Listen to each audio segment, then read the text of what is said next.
allegiance to the flag of the United States of America and to the republic for which it stands, one nation, under God, indivisible, with liberty and justice for all. Let it be noted that all council members are present. There is a copy of the Open Meetings Act. It's posted in the meeting room and accessible to the member of the public. We'll move on to the consent agenda. All items under consent agenda are considered to be routine by the City Council, be enacted by one motion. There'll be no separate discussion of these items unless a council member so requests. Item A, approve agenda as submitted. Item B, approve and place on file all notices pertaining to this meeting. Item C, receive and place on file all materials having any bearing on this meeting. Item D, approval of minutes of the regular meeting on September 3rd, 2024, as on file at the City Clerk's office. Item E, approval of the Treasurer's report of claims in the amount of $649,914.31. Approval of the Boswell report of claims in the amount of $64,553.87. Item G, approval of write-off ambulance bad debts. Item H, approval of change order number 2, increase of the amount of $73,766.85 to Constructors Incorporated for 33rd and Lincoln Street Improvement Project. Item I, refer claim of Dalen Vernon regarding damage to his personal property to the city attorney and city insurance carrier for review and disposition. Item J, resolution number 7390, enter into a hangar lease with JIGO for the purpose of leasing the hangar B3 located at the Beatrice Municipal Airport. Item K, resolution number 7391, entering into the hangar lease with Kyle Olberg for the purpose of leasing hangar C5 located at the Beatrice Municipal Airport. Resolution number 7392, enter into the hangar lease for JB Air Exec LLC for the purpose of leasing the hangar L11 located at the Beatrice Municipal Airport. Resolution M, item M, resolution number 7393, enter into a one-year lease between the city and the Fraternal Order of Police Lodge 84 for the purpose of a health and fitness training center for the Beatrice Police Department in a portion of the first and second floor of the Beatrice Police Station. Item N, resolution number 7394, appointing Ryan Traunik to the Citizens Advisory Review Committee. Item O, resolution number 7395, executing the agreement between the city and Omaha Public Power District to reimburse the city for labor and material costs related to the services provided by the city to OPPD for repairs to infrastructure damaged in the July 31st, 2024 storm event. Anybody with anything pulled off? D. D. Okay. I move that all items listed on the consent agenda with the exception of item D be approved, accepted, and ratified as presented. Second. All those in favor? No, it's not you. Passes. Rich, You you're want to on. vote against it? Oh, I'm sorry. How's that? Passes 8-0. I move that item D listed on the consent agenda be approved, accepted, and ratified as presented. Second. Okay, just to correct the record, on pages 6 and 10, we discussed Resolution 7388, the interlocal cooperation agreement between the City of Beatrice and Village of DeWitt on the garbage collection. The official vote was 5-1. It reflects 6-0 in here. Okay. And I would have, I was distracted talking to Ted. For the public record, it would have been 4-2 had I been able to flip the switch. Okay. I apologize. It's my fault. I was talking to you. Bad influence. All right. Any other discussion needed? Okay. Gentlemen, your vote, please. And that passes 8-0.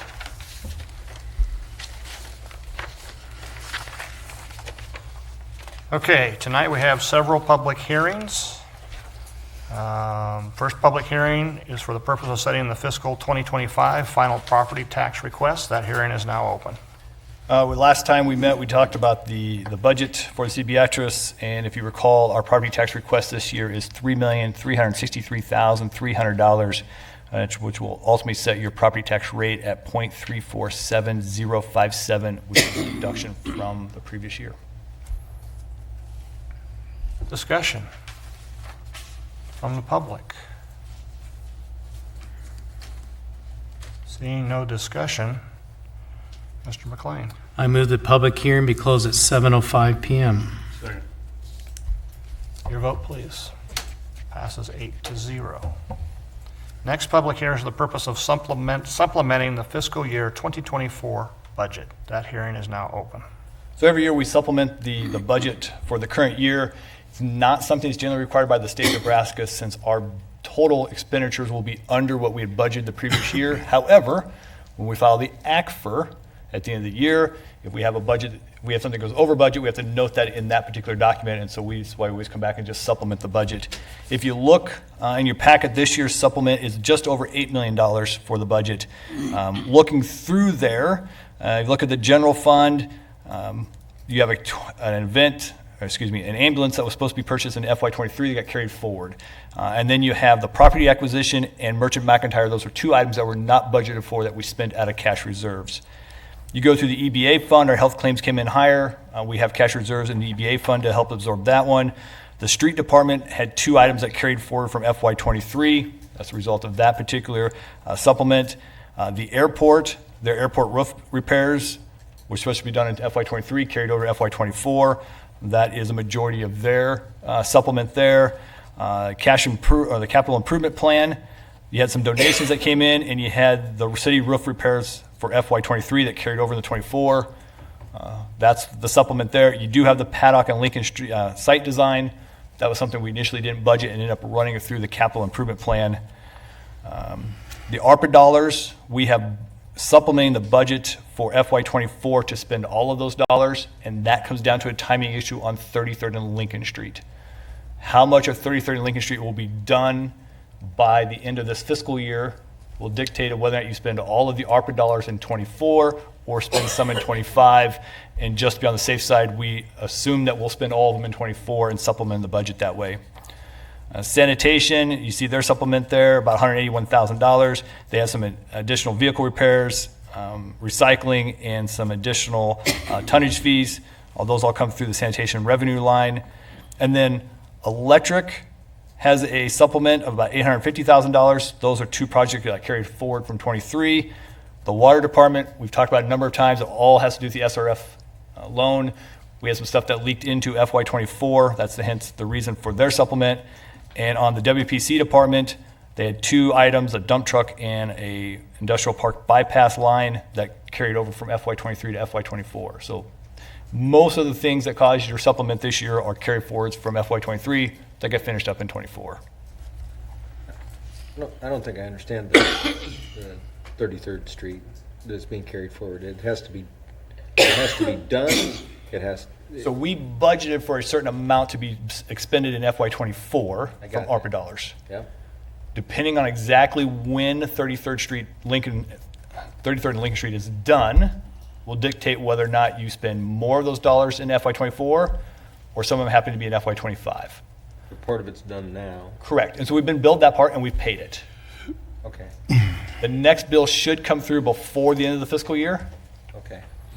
And this just depends on exactly when that bill hits All right. and which year it gets paid into. Okay. That's the part I didn't understand. I got it now. Thank you. Yeah, so it's just a timing issue. Okay. Any other discussion? If not, your vote, please. Oh, do we have a Oops. motion to close? Sorry. I move that we close the public hearing at 7:09 PM. Second. Now your vote, please. That passes 8-0. Okay,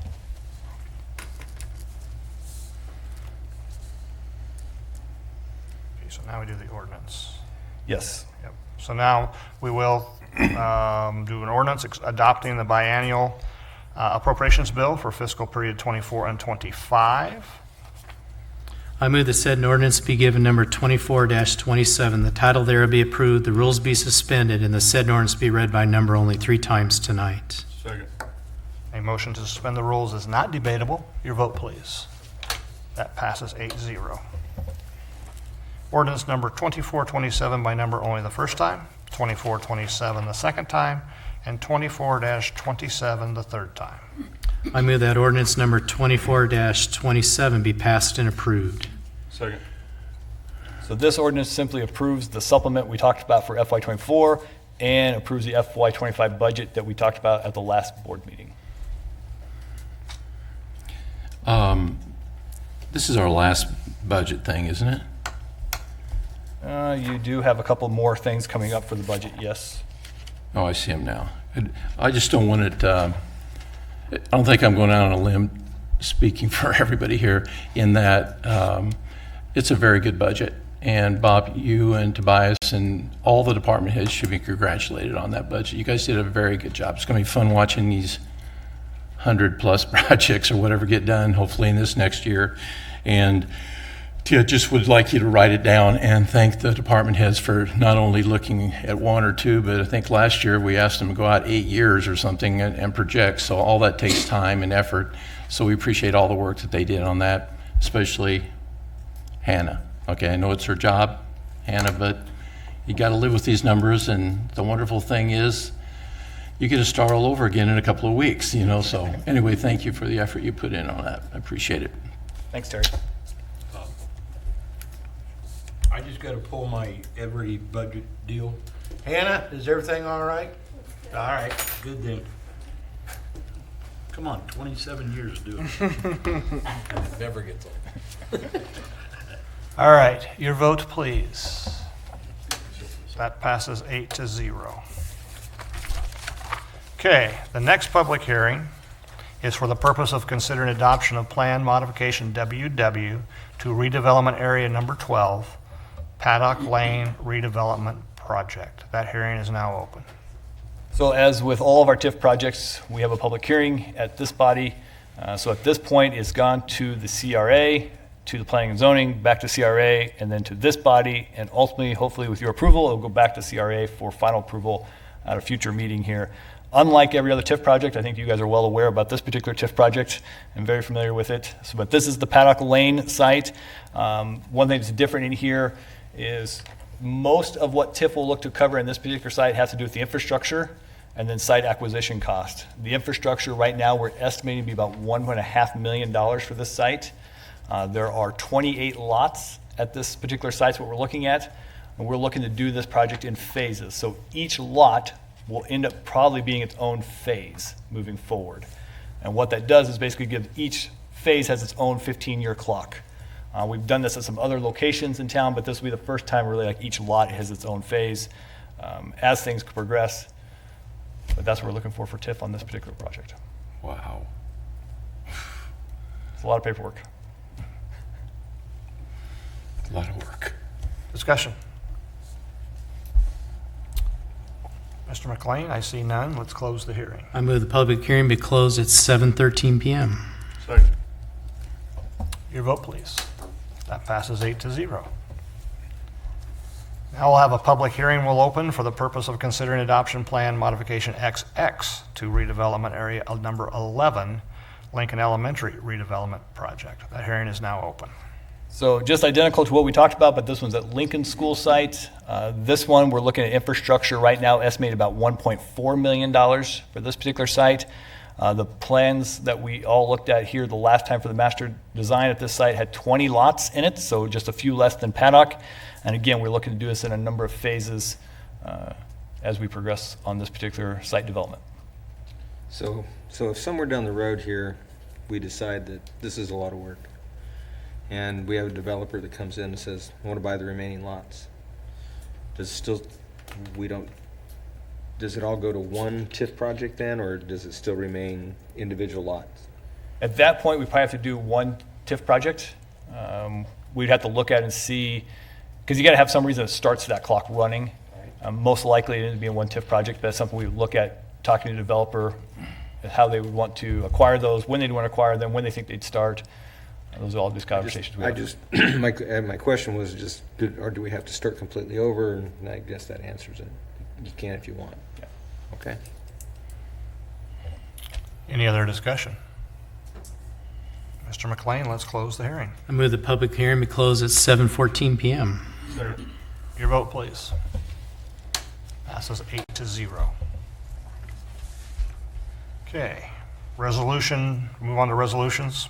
Resolution number 7396, setting the property tax request for the City of Beatrice for fiscal year 2025. I move the resolution number 7396 be passed and adopted. Second. As we discussed before, your property tax levy for this upcoming year would be .347057. Again, would be the fifth straight year that you have lowered your property tax levy. Any further discussion needed? If not, your vote, please. Passes 8-0. Move on to resolution number 7397, calculating the amount of unused restricted funds authority. I move the resolution number 7397 be passed and adopted. Second. All right, so unrestricted funds authority. What this is additional property taxes that the city could have generated while staying within our authority, and we're simply carrying that money forward, that amount forward to future years.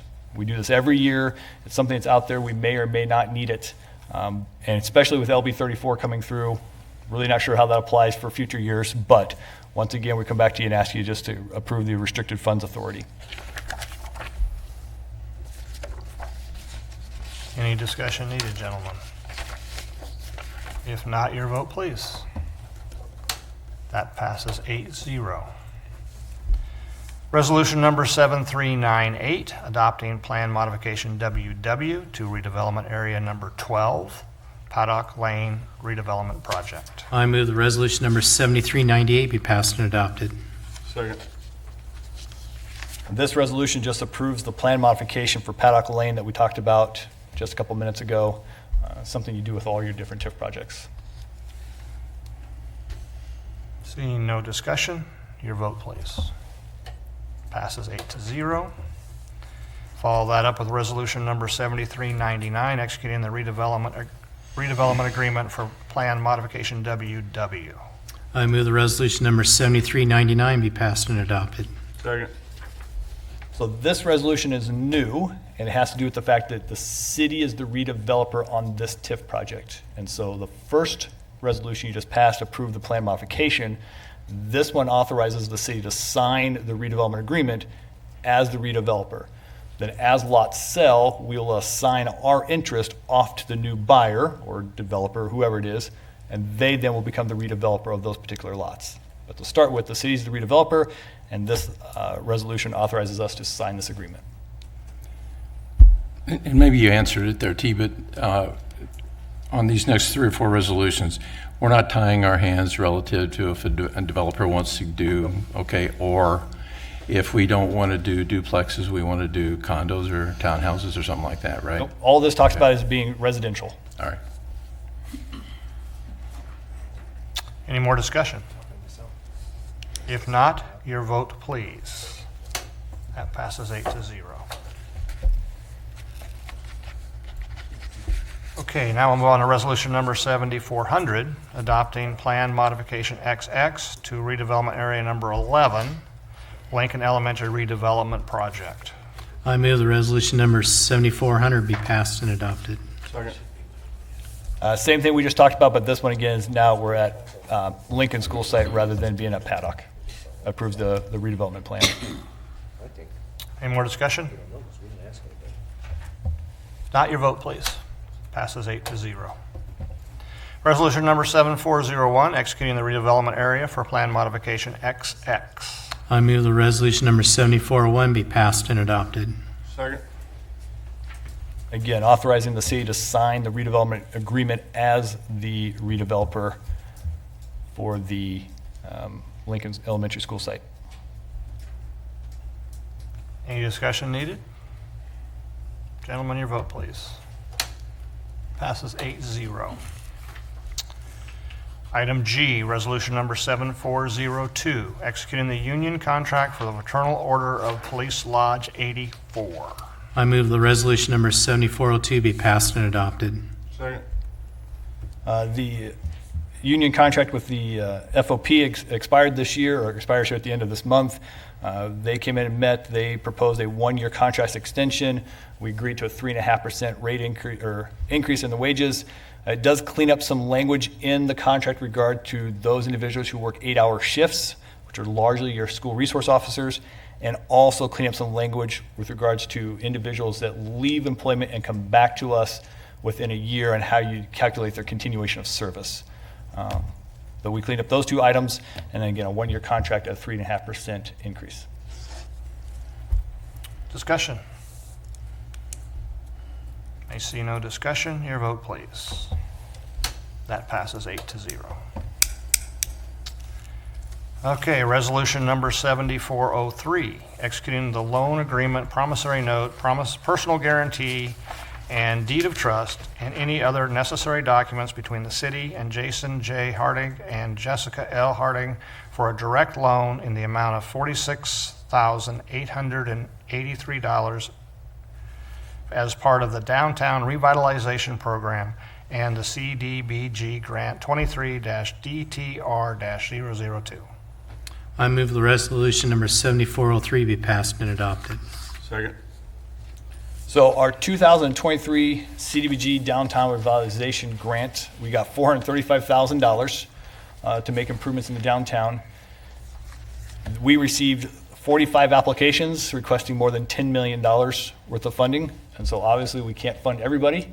And so you guys appointed a committee. They've been reviewing the applications. We've been working with SEND, who is the administrator on this grant. And we've been working with the State Historical Preservation Office, SHPO, because they have to sign off on all of the applications for approval. So we've been working through those, trying to make sure who can actually receive environmental clearance for these projects. And so far, the Hartigs are the first one to get done with everything. And so what you have before you tonight is a number of documents here for their building at 118 South 4th Street. The $46,883 is 60% of the average of the 3 bids that they received to do the work. So everybody had to go get 3 bids. We took those 3 bids, they averaged them, and then we went with 60% because ultimately we have to do at least 8 projects. We'd like to get to about 10 because there was always somebody that doesn't complete all the right paperwork in enough time. That leaves a little bit of a cushion. You can always come back and give more money later if at the end there's additional money left over. The next question is, why is it set up as a forgivable loan? Is because our agreement with the state is if the Hartigs don't keep their improvements for 5 years, then the city has to pay the state back their $46,000. So we've set these up as in the past as forgivable loans. That way we have some type of way to get our money back from the Hartigs if they're, for some reason, don't keep their improvements for 5 years. We have a way to get that back. At the end of 5 years, if they've kept the improvements, we simply forgive the loan. And through the 2018 grant that was done, everybody did everything they're supposed to do. We forgave all those loans. The 2021s are set up the same way. Hopefully with your signature tonight, we'll get those last couple paid out and get those finished off and get those taken care of. But that's the reason why they're set up this way. Keep getting 400 grand, T. We'll keep trying. Yep. Or 10 million. or more. Yeah, that's a minimum. Any more discussion needed? If not, your vote, please. That passes 8-0. Resolution number 7404, executing the Second Amendment to the agreement dated April 3rd, 2023, between the city and Main Street Beatrice Incorporated in order to extend the closing date to October 31st, 2024, and to change the designated escrow agent. I move the resolution number 7404 be passed and adopted. Second. So a little history lesson. Remember the Kensington building downtown? We had this big agreement. We all worked it out. It's currently owned by Main Street. Unfortunately, some of the grant funding we were hoping for didn't materialize the way we wanted it to. And so at this point, Main Street's ready to done being a property owner and transfer that to the City of Beatrice. We've amended this agreement once before to kind of push out the closing date. So the amendment today pushes that closing date again to, I believe, Halloween, and gives us the opportunity to get title report and all that stuff done that we need to. And then also we changed the escrow agent back to being Taylor. He handles all of our real estate closings. We do it at no cost. And then we'll get this, once we get title report in, we'll get it transferred over and the city will become the owner of it. We're still working with Hoppy to then turn around and make that transfer back to them, hopefully relatively soon after we have ownership. Toby, that plan that we saw that they presented to us that night, is that the one that they're going to do? They're still moving forward with that one. They have contractors in getting bids as we speak. And then they contact me today. They want to go in and do some more exploring in the building to see exactly what's behind some of the walls. So they're still working on finalizing that plan, but it's very much in that same kind of venue that you looked at. Any other discussion needed? And then your vote, please. That passes 8-0. Resolution number 7405, establishing various fees. I move the resolution number 7405 be passed and adopted. Second. So every year we do the budget, we also pass a fee resolution at the same time. This time we have two changes in there. One is airport. The airport sells fuel, both low lead and jet fuel, have done it for decades. Our fee resolution didn't have anything in there how to set the price, and so we clarified in there that Dennis is going to go look and see what we paid for the fuel, what's kind of the market rates as he sets that fuel price, just like he has done for years. It also allows him to provide a discount for some of the people coming through town. What we have is you have pilots setting up their trips, and they need to stop somewhere in eastern Nebraska to buy fuel. And you have to be competitive against Crete and Fairbury and some other towns to see if they'll come here and buy their fuel here. He wants the opportunity to offer some discounts to try to lure some of those individuals coming through. The other change in there has to do with the water park. We're clarifying the additional non-family member on a family pass, and we also clarified the party rental rates is what we clarified on the water departments or water park side of things. Any discussion needed? Just on page 14 of that, where it says 61 plus guests, and the next line's 80 plus guests, you probably should put 61 to 79 guests so somebody gets confused. Yep, you are correct. We can get that clarified and make that Scrivener's error correction. Good catch. You got that written down over there, Attorney? Got it. All right. And the next page. Yep, there's two. All right. Your vote, please. Passes 8-0. Okay, resolution number 7406, entering into a consultant agreement with Alfred Benesch Company to retain Alfred Benesch Company for consulting services for the construction of the new 10-place T-Hangar, subject to and contingent upon FAA concurrence. I move the resolution number 7406 be passed and adopted. Second. So we're working on the T-Hangar, the new T-Hangar that will be built out at the airport. Again, thanks to Senator Fisher for the additional funds for this construction project. So the airport has used Benesch as their engineer for decades. I don't know how long it's been. And the FAA does things a little bit different. So you hire the engineer in this case, so Benesch. They put together what they think the scope of work is that needs to be done for this particular project. And then they give you a bid. In this case, Benesch bid $504,117. The FAA then goes out and has a third party come back and look at the same scope of work, same project. Do they agree with the scope of work, and do they agree with the price? In this case, the third party came back and said it was $513,243 worth of work. And then you sit down and negotiate with Benesch as to what the final price should be. Well, in this case, Benesch was lower than what the third party thought, and so the negotiations wasn't too hectic. So we bring that before you tonight, and then you'll see that the agreement with Benesch is contingent upon the FAA concurrence, because the FAA is currently waiting on an archaeological findings review at this site before they will move forward with this project. Dinosaurs.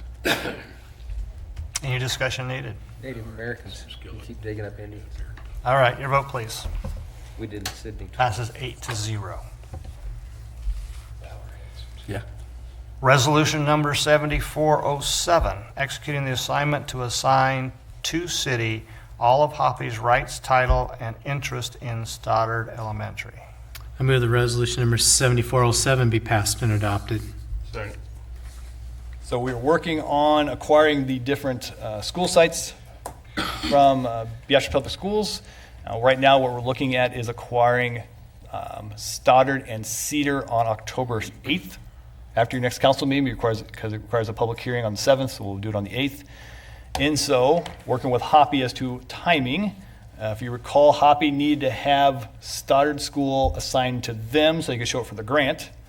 Well, they're not quite ready to take Stoddard School because we have to decide where the property lines are going to be drawn. So they've agreed to assign their interest back to us in Stoddard School. We'll acquire from BPS. We'll then agree on where the property lines should be drawn, i.e. we're going to keep a little bit on the north side for additional right-of-way for Scott Street. And then the south boundary line will be somewhere where Ames Street should go through, somewhere in there. Once we determine those two things, we'll turn around and deed it back to Hoppy afterwards, after we have those lot lines drawn in there. So we're still on the same plan, we're still going to the same place, but step one is to have Hoppy assign it back to us so we can acquire from the school, so then we can do the next step. Got that right. And it doesn't change the timeline on any of this? Does not change the timeline or anything, no. So do we keep the property south of Ames? That's always been the plan, is we keep the property south of Ames. Okay. Just a matter of where to draw that line. Okay. Yeah. Yeah, we don't know yet what it'll be for, but Housing. housing probably of some sort. Other discussion needed? If not, your vote, please. That passes 8-0. Okay, that ends our resolutions. We'll move on to ordinances. Ordinance changing the name of South 26th Street to Crest Drive.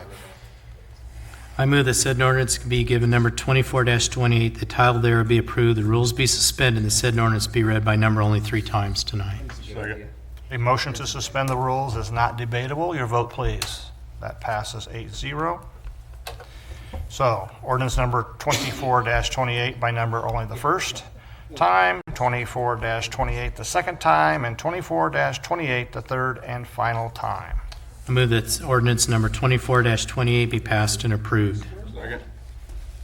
Any discussion needed? So I wish Oh, we sorry. had a better explanation other than the fact that we missed this one.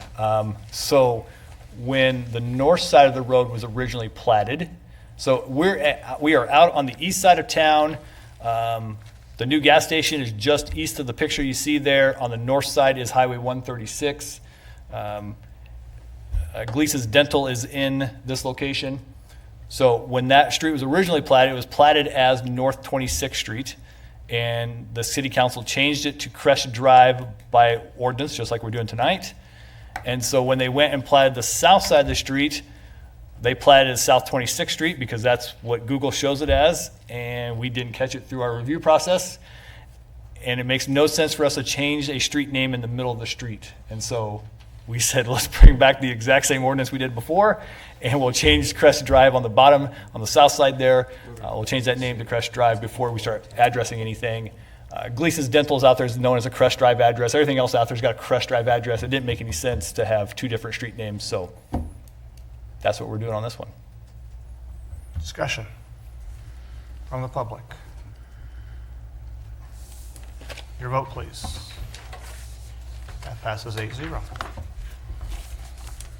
Okay, moving on to public forum. The purpose of the public forum is for the presentation of an item by the general public to the city council for consideration at a later date. No discussion or action will be taken by the city council at this time. Anyone here for the public forum?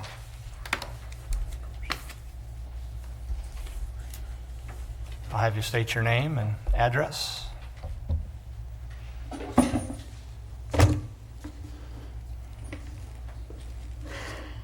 David Rayburn, 100 West Mulberry, here in Beatrice. So, Councilman Kerr wasn't here last time, so I'll go back to my original complaint when I was here last council meeting. I presented a problem that there's a business on the south edge of town, so the property was replatted all through the city council and the zoning and planning committee. And the gentleman that did it went through the stages of getting a building permit, and city attorney Rivera stood up for him for the planning and zoning committee and said it would be a storage building. Well, as soon as that building was erected, the gentleman started a business out of there. So it's ag zone. There's nothing in the ag zone that says you can have a commercial business out of there for lawn mowing business. And in September of 2023, I went to the city planning and zoning area, and I stated my problem, said, hey, this is happening. And they said, well, we'll look into it. He's supposed to get a special use permit. So a month later, nothing happened. A month later, nothing happened. A month later, nothing happened. So I presented it to Bob Morgan and my two councilmen here, Terry Doyle and Tim Fralin, and entered a request for agenda to Aaron Sadoff, the city clerk. I got an email back from Aaron Sadoff stating that she received it, but nothing ever happened. So I did get a email from the city administrator requesting a meeting, and I met with them on July 8th. And at that time, they told me that it was within the ordinance that they could, lawn mowing business could be out in an ag zone. I found that later to be untrue, because it doesn't say lawn mowing business. It says tree services firm. So then 2 weeks ago I came here and I'm saying the same thing I'm saying tonight, basically, but nothing's been done. I went back to my city council people and they tell me that nothing can be done because Bob Morgan holds all the keys. So it's an illegal business, an illegal ordinance is out there, and Bob Morgan, I'm sorry, but you're the guy that's holding it back, and you're saying it's unlawful, I know, but I'm not gonna do anything about it. So I go back and I look, there's 8 councilmen, there's 1 mayor. So how does this happen? How does this happen in today's world, in the city of Beatrice? And I know we're in a public forum when you state that the Open Meetings Act that's on the board over on the wall over there says that you can't say anything. But I believe that to be untrue as well. I looked up the 55 pages and I see nothing in there that says you have to remain mute. You can't answer any questions. You can't ask any questions. What it does state is you cannot act. You cannot create an ordinance. You cannot vote on anything. It says you cannot act. It doesn't say you have to be mute and be mute. I'll just leave it at that. But I find that very disheartening for a city government that acts behind one person who has the keys to everything and says, hey, I know it's unlawful. I know we don't have a special use permit. I know the ordinance doesn't say lawn mowing, but you know what? I'm going to let it pass. I'm going to let him. For a whole year, he's been doing this. Now, if it was a car on the road, and I'm pointing at the city administrator because I've heard him come out really strong about these people that have a car on the road and it's unlicensed or it's sitting there, and you'll find them daily. But you get one person, not a group of people, one person that's allowed to tell you a story, lie to you, say it's a storage building, create a business. He had a business for 10 years. He moved it out there. So you're not moving him away from his business. He had a business before. He's moved his shop out there. He continues out there every day going by up and down the road. I could get more people coming in here, but the problem with the city council, you're kind of a joke because people don't want to come in front of you and speak because they're somewhat bullied by having the city administrator sit there on the panel and then eyeball you. The city attorney sits in the planning and zoning meeting and basically looks like he runs it. So I guess I'm a little disgruntled here at this group, especially you, Mayor, because you sit there and don't do anything about an unlawful act. And I know you can't say anything because you claim that the Open Meetings Act, but it doesn't say that. But I would challenge you to show me over there on that board where it says the city council should remain mute in a public forum. That's all I got. Thank you.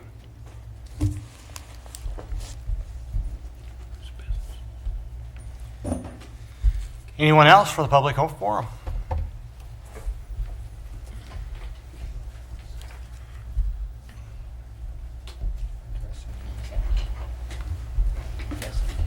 Margaret Haith, 104 West Granville.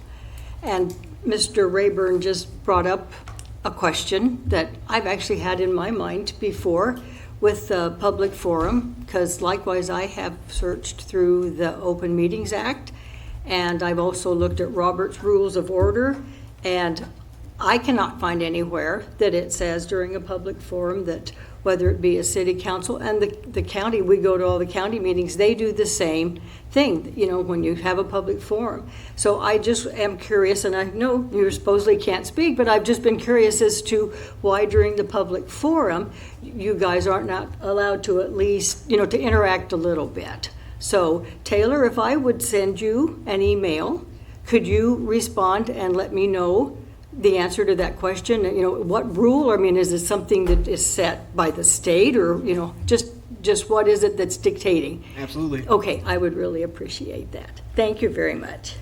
Thank you. Anyone else? If not, we'll move on to the city administrator's monthly report. Yes, a couple of highlights in there. The landfill, we're moving forward on construction of the new landfill. So right now we're on pace to bid out the construction of the landfill itself in October of this year, and to bid out the buildings. So the scale house, all that stuff would go out in a separate bid package. That would go out in November of this year, with both of them opening around October of 2025 is kind of the time frame we're on right now.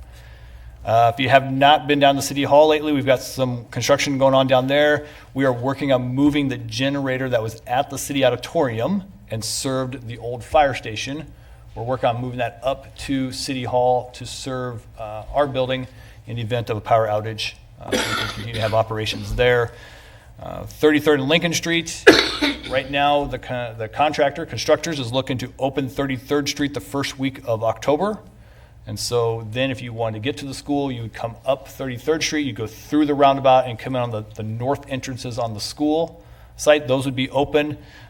We have to go back over and close a little portion there in front of Christ Community Church. They think that work will take them roughly about a month. And right now they're planning on being out of the project completely by Halloween. So the constructors are doing a great job, well ahead of schedule. And then to update you on the CAST initiative, which, if you don't recall, that's the Highway 136 reroute. NDOT sent down their agreements today, so I got them this afternoon. So we'll read through those and hopefully bring them back to this body for approval at the next meeting. Questions for the city administrator? I don't have a question necessarily, but I got a comment, and I'm not going to do this every month, but we just finished the budget here, and we have one more year in the next budget. And I look at this Exhibit C, it's the code enforcement officers, and if you guys read this, we have a ton of these, you know, literally hundreds of complaints every month. And the number that gets cleared, the percentage is a lot less than 100%. So I think it gets to be a backlog in this. And so at this time next year, hopefully, when we're passing the budget, I'm going to ask for an additional staff member for the code enforcement thing. So I'm just reminding you guys now to take a peek at it. And I'm not going to bring it up every month, but you're going to hear from me every 3 or 4 months, just reminding you that. So I'm just giving you a little preview there. So that's all I got, Bob. All right, thank you. Anybody else? All right, if not, there will be a special city council meeting on September 30th at 2024 at 12 p.m. in the City Hall Conference Room for the purpose of approving the final claims for the FY24. The next regular city council meeting will be in these chambers on October 7th, 2024 at 7 p.m. in this administration building board room. Mr. McLean? 7th. Yeah, it's on the 7th. Mr. McLean? I move the meeting be adjourned at 7:43 p.m. Second. Your vote, please. That passes 8-0.